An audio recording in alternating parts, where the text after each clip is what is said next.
mawimbi yakinipiga, nguvu zake ndiyo nanga. Kwake Yesu nasimama, ndiye mwamba ni salama, ndiye mwamba ni salama, ndiye mwamba ni salama. Damu yake na sadaka nategemea daima, yote chini ya kisha Mwokozi atanitosha. Kwake Yesu nasimama, ndiye mwamba ni salama, ndiye mwamba ni salama, ndiye mwamba ni salama. Nitwa hukumuni, rohoni nina amani, nikivikwa haki yake, sina hofu mbele zake. Kwake Yesu nasimama,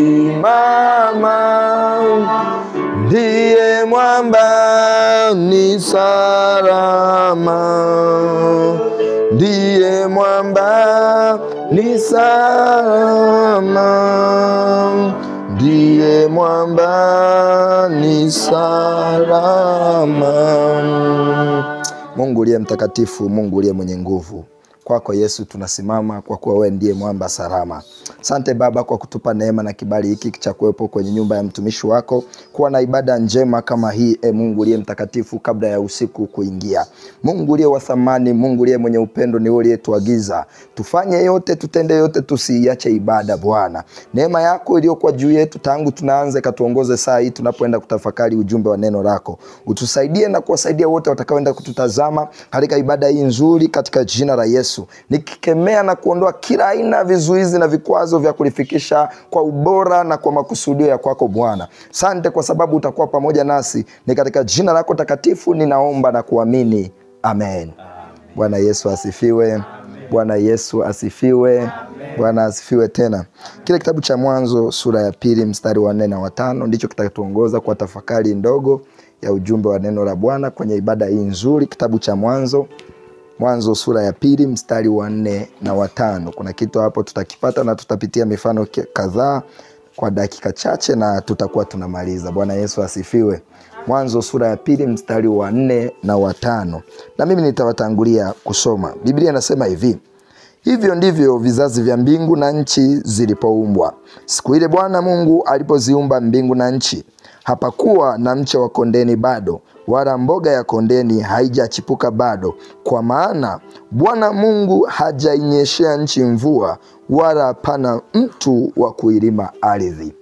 Mstari wa 5 ndio na utamani sana, naomba nitaurudia tena. Biblia inasema hapakuwa na mche wa kondeni bado, wala mboga ya kondeni haijachipuka bado, kwa maana Bwana Mungu hajainyeshea nchi mvua, wala hapana mtu wa kuilima ardhi. Bwana Yesu asifiwe. Bwana Yesu asifiwe. Dakika chache tulizonazo natamani tutafakari wote ujumbe unaosema mimi peke yangu siwezi. Bwana Yesu asifiwe. Mimi peke yangu siwezi. Sasa kwa minajili ya familia na ibada za kifamilia, maana yake sisi peke yetu hatuwezi. Bwana Yesu asifiwe. Tungekuwa ni kanisa tungesema kanisa peke yetu hatuwezi. Tungekuwa ni taifa hivyo hivyo. Sasa haya maneno niliyokusomea ni maneno ambayo utaona ni mwanzoni mwa uumbaji, wakati Mungu ameumba. Sasa sura ya 2 ameendelea kuumba, na anasema wakati huo tayari amemaliza kuzitengeneza mbingu na nchi. Mstari wa 5 ninaupenda sana. Anasema pamoja na yote aliyokuwa amekwisha kuyatengeneza, akagundua hakuna mche wa kondeni wala mboga kwenye hilo konde. Biblia ikizungumza konde inamaanisha kama shamba. Bwana asifiwe. Sasa anaeleza hakukuwa na mche. Kwa lugha nyepesi ungeleta kwa lugha ya sasa, tunasema hakukuwa na matokeo kabisa, hakukuwa na mavuno, hakukuwa na mazao. Sasa ninachokipenda ni anaeleza kwa nini hakukuwa na hayo mazao. Anazieleza sababu mbili kubwa kwenye huo mstari wa 5. Sababu ya kwanza anasema Mungu alikuwa hajainyeshea nchi mvua.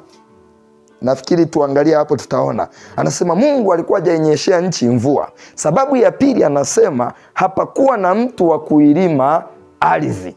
Kwa hiyo kwa lugha ya haraka haraka utaelewa, ili mbegu za kondeni ziwepo zinahitaji vitu viwili. Mungu wa kuinyeshea nchi mvua, alafu na mtu wa kuilima ardhi.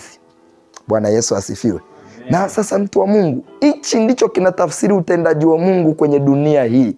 Anapozungumza habari ya Mungu kuinyeshea mvua, kwa lugha nyingine ni baraka ya Bwana. Kwa lugha nyingine ni uwepo wa Bwana, ni uungu wa kiungu kuja kukusaidia wewe. Na jambo la pili ni wewe na juhudi yako katika kulima.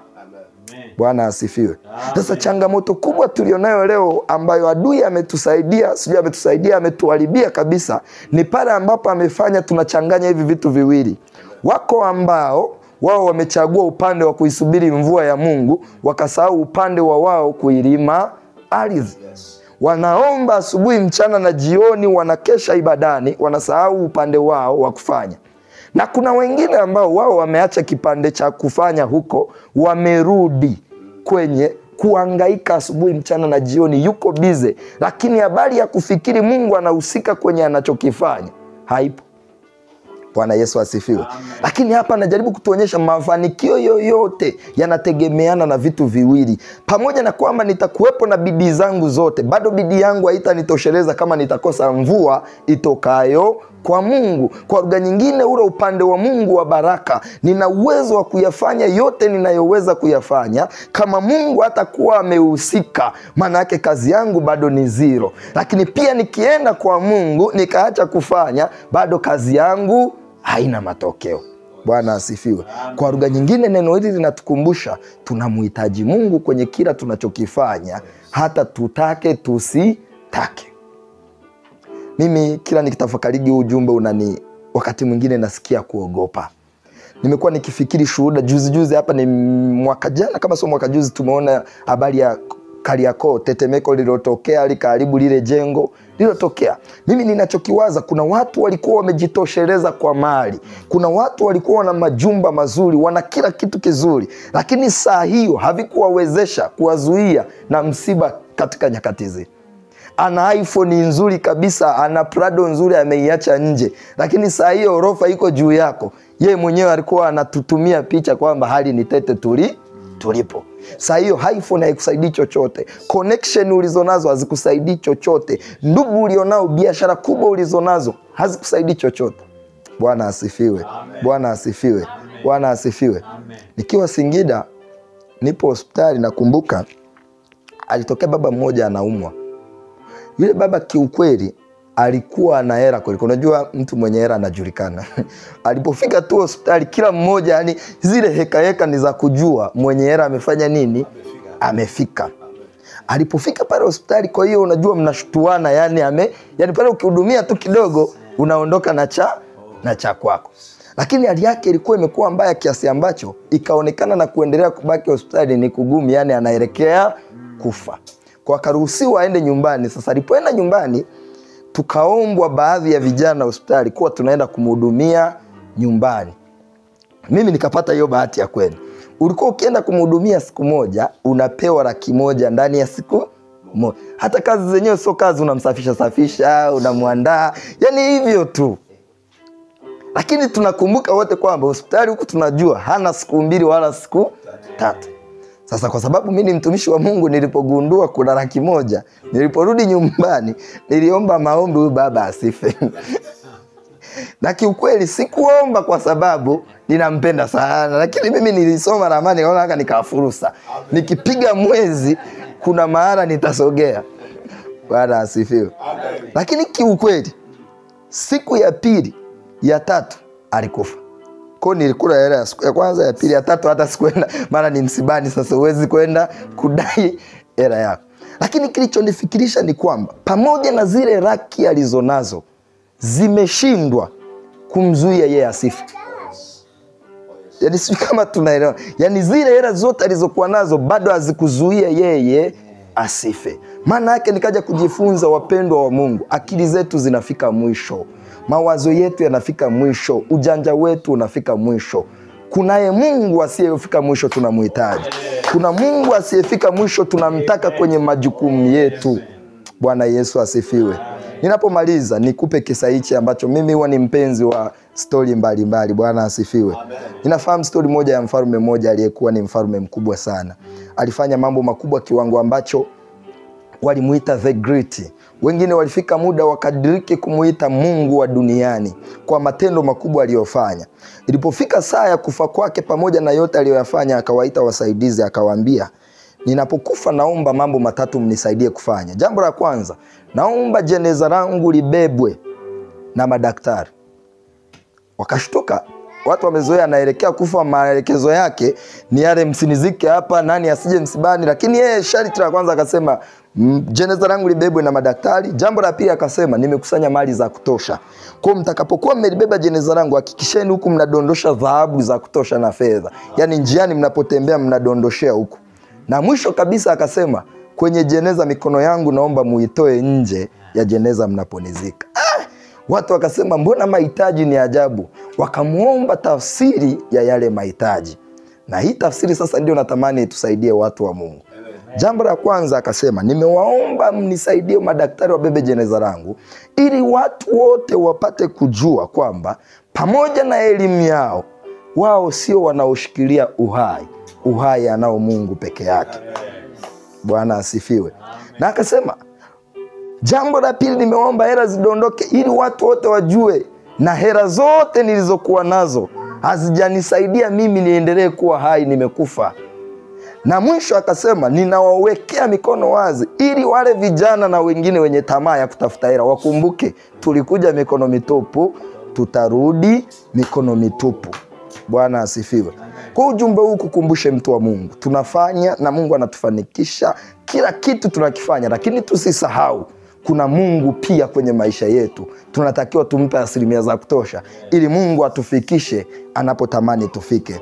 Mungu libariki neno lako. Asante Jehova kwa sababu wewe ni Mungu uliye mwaminifu. Umekuwa thamani kwetu kwa kutafakarisha ujumbe wa neno lako. Ni kweli Mungu, tumekumbuka hatuwezi sisi peke yetu. Hatuwezi peke yetu. Ni kweli inawezekana jana tulienda tukarudi salama. Ni kweli inawezekana kazi tulifanya tukapata kabisa, mambo yakaenda, lakini Mungu tunakumbuka peke yetu hatuwezi. Neema yako itusaidie kutukumbusha ukweli huu kwamba Yesu, sisi peke yetu hatuwezi. Sisi peke yetu hatuwezi. Uwezo wako ukaendelee kulifundika neno lako ndani ya mioyo ya watakatifu wako na wote wanaoendelea kutazama kipindi hiki. Kwa neema yako Bwana, hakikisha ndani mioyo yao hii inaendelea kujengeka kama mbegu ya kujua peke yao hawawezi. Unasema katika maneno yako, Mungu asipoijenga nyumba wanafanya kazi bure, na asipolinda mji wale walindao wanafanya kazi bure. Mungu uliye mtakatifu, tupe kukumbuka kwamba peke yetu tunafanya kazi bure. Peke yetu tunafanya kazi bure. Na wewe unasema wewe unampa mpenzi wako usingizi. Mungu, nasi ukatupe wewe usingizi,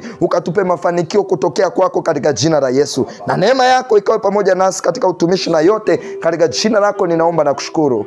Amen. Amen Baba. Amen. Jamani, makofi zaidi kwa mtaneno. Amen. Bwana Yesu asifiwe. Bwana Mungu, unashangaa kabisa 391 wakati tunajiandaa kuingia kwenye maombi. 391 Bwana Mungu, unashangaa kabisa.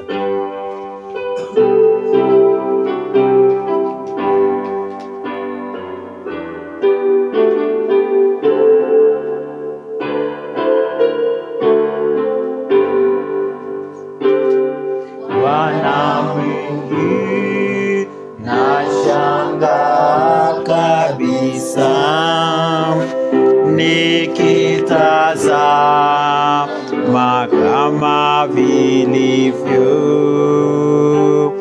nyota, ngurumo, vitu vingi vyote viumbwavyo kwa uwezo. Roho yangu na ikuimbie jinsi wewe ulivyo. Roho yangu na ikuimbie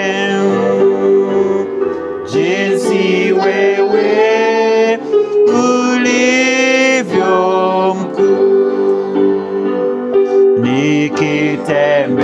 Nikitembea pote duniani, ndege huimba na wasikia, milima hupendeza macho sana, upepo na unafurahi. Roho yangu na ikuimbie jinsi wewe ulivyo. Roho yangu na ikuimbie jinsi wewe ulivyo mkuu. Nikikumbuka kama wewe Mungu ulivyopeleka mwana afe chukue dhambi zetu, kuyatambua ni vigumu. Roho yangu na ikuimbie jinsi wewe ulivyo. Roho yangu na ikuimbie jinsi wewe ulivyo mkuu. Yesu Mwokozi, utakaporudi kunichukua kwenda mbinguni, nitashukuru na kuimba milele, wote wajue jinsi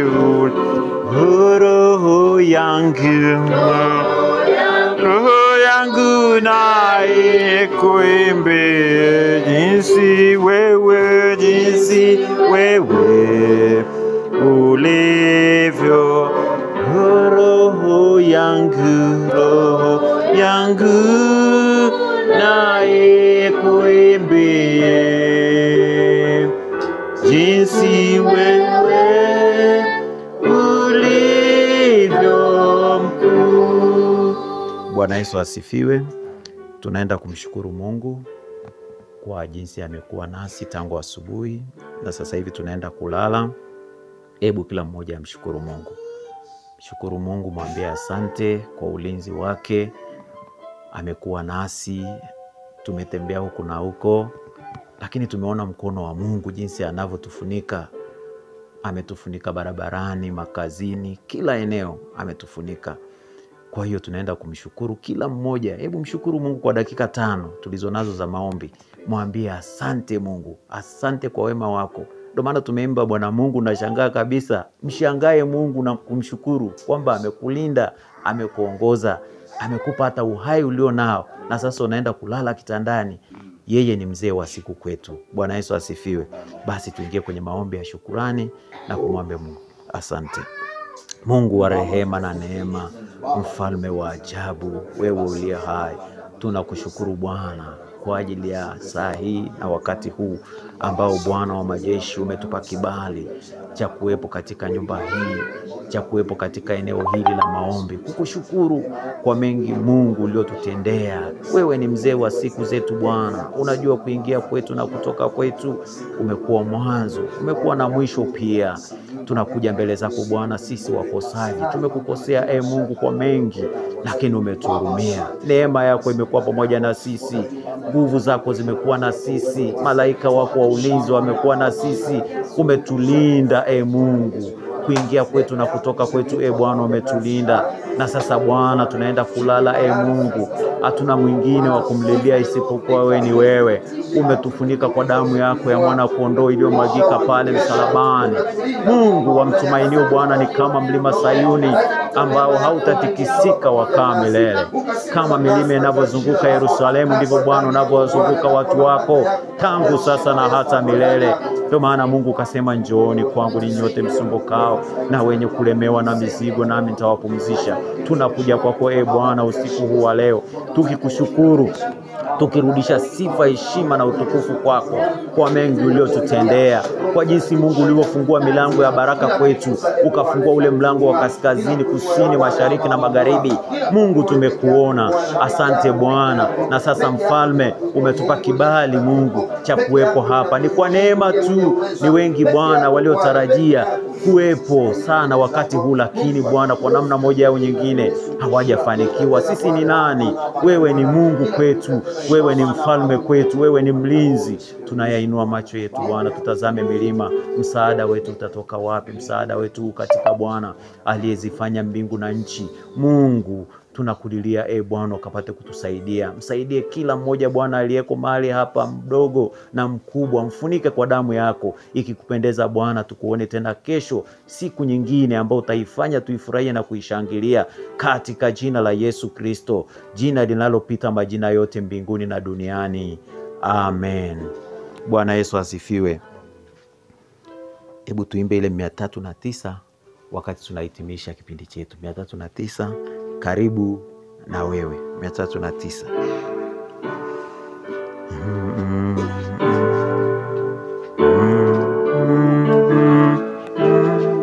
309. Karibu na wewe Mungu wangu, ni kukaribi Bwana Bwana wangu siku zote, siku zote niwe karibu na wewe, karibu sana Mungu wangu. Fungu la pili, mimi nasafiri duniani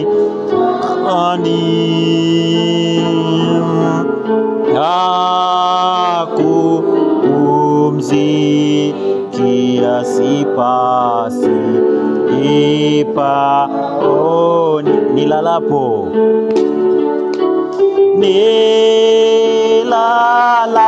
nilalapo niwe karibu na wewe, karibu na Mungu wangu. Yote unipayo yanivuta,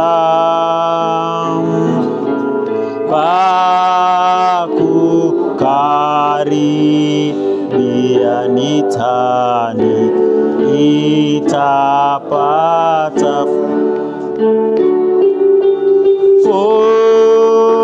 furaha niwe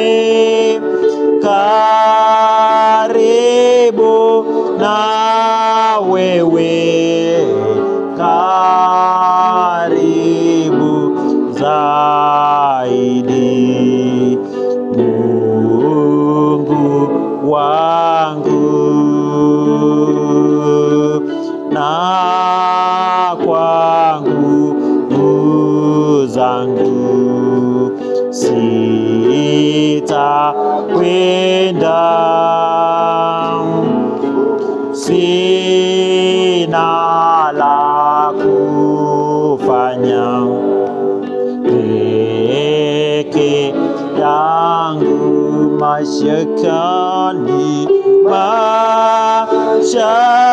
mashakani niwe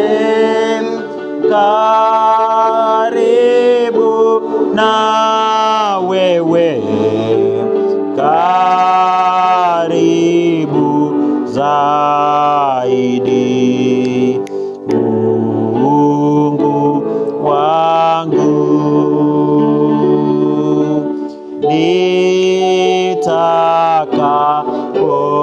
nitakapofika kwako mjini,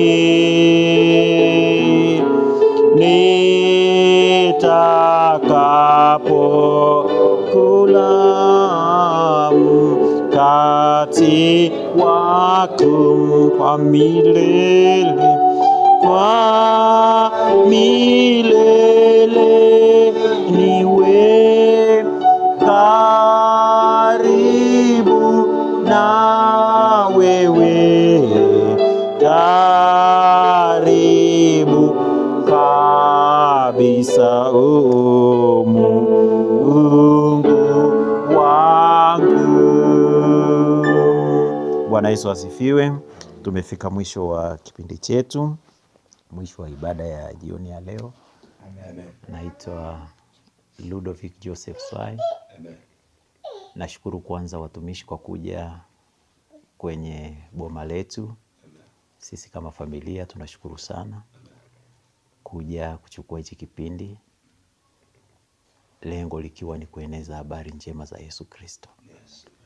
Na kujenga ufalme wake, lakini zaidi ya yote kujenga mwili wa Kristo, kwa sababu tusipo ujenga huo mwili, Biblia inasema mawe yatafanya kazi hiyo, viumbe vingine vitafanya kazi hiyo. Kwa tunawashukuru sana kwa kuja, kwa kweli tumefarijika, tumefurahi, lakini ningeshukuru mngerudi tena na tena. Amen. Bwana Yesu asifiwe. Mngerudi tena na tena. Amen. Mnaporudi mnatuhimiza na sisi kumtafuta Yesu, ili azidi kukaa ndani yetu na kukaa kwenye hii familia, azunguke kila eneo, afunike. Lakini nafurahi kwa kuwa hichi kitu ni kizuri. Ni vizuri mkaenda kwa wengine. Amen. Wapate hii habari njema iwafikie. Lengo ni kila mmoja amjue Kristo. Ndio maana Biblia inatuambia njooni tusemezane, asema Bwana wa majeshi. Hii ni moja ya njia ya kusemezana. Nashukuru kwa kuwa hichi kipindi kipo kwenye channels za television. Kuna wanao kisikiliza kule Mwanza, Dar es Salaam na hapa Dodoma. Kwa hapa Dodoma ni habari njema. Na mimi kama mtumishi kwenye kanisa la KKKT, katibu wa usharika wa Iringa Road hapa Dodoma, ni furaha kwangu.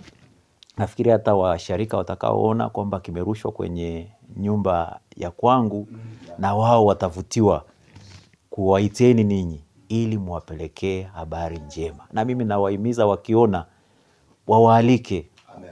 Muende kwao muwapelekee habari njema. Ibada za kifamilia ni nzuri kwa sababu zinapeleka upako kwenye familia, zinapeleka pengine na miujiza ya familia kumjua Yesu Kristo, zinapeleka mizizi. Ile mizizi inapoingia kwenye familia, utakuta familia yote inaokolewa.